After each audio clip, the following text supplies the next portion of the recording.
And the Council must be prepared to impose additional and stronger sanctions on North Korean nuclear and ballistic missile programs. This is a real threat to the world, whether we want to talk about it or not. North Korea is a big world problem.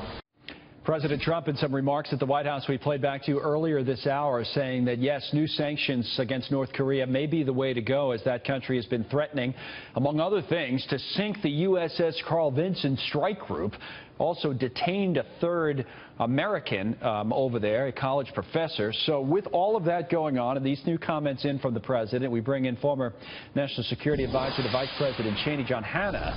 And what do you think? Is that the proper response, Mr. Hanna, more sanctions?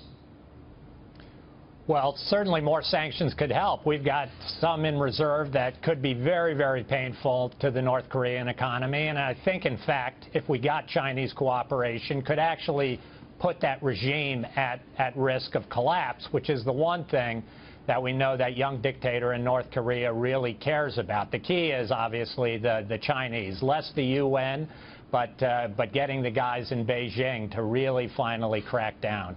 The president has made a big deal about his relationship on a personal level with the Chinese president, Xi Jinping, and says they're working well together. They spoke again on the phone, I believe yesterday, our time, on Monday, Chinese time. What do you think they really are cooperating, or is this just public talk for now? Listen, I understand why people are completely cynical about the Chinese. U.S. presidents have been trying for more than 2 decades to get them to step up and take responsibility for this North Korean problem. They haven't done it. But I think hope springs eternal, and the fact is that what the president has done in demonstrating he is now prepared to go to the brink of war with North Korea. I think we may have reached an inflection point, and I certainly think it's worth now playing out this Chinese string to see what they're now prepared to do in response to this combination of U.S. threats and U.S. inducements to help the Chinese on our trade relations if they finally do what's necessary. Well, that's what's been held out, a better trade deal for the Chinese if they do cooperate. What does cooperation look like? What do we specifically want them to do?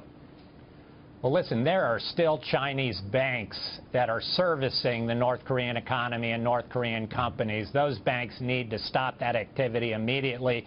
We need to cut North Korea off entirely from the global financial system. Then there's obviously also the question of energy.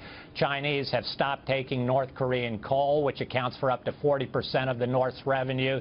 Now the Chinese have to stop exporting oil to North Korea, or at least hold out that as a real possible threat, because North Korea is entirely dependent on Chinese oil for powering their economy. So, and if they do that, real quick before we go, what does North Korea do in response? I mean, one of the things that's been said about Kim Jong-un is he's not giving up these nuclear weapons, for anything. He saw what happened to Gaddafi, right, in Libya? He saw what happened to Gaddafi, but we have to say that Gaddafi finally gave up his nukes when he was under threat. His economy was under threat of crumbling, and then he came to the table to negotiate. And we know how he ended up, and so does Mr. Kim. So yeah, but this is a high-stakes game of chicken, and that North Korean regime will do nothing unless it feels it's in danger of real collapse and regime change.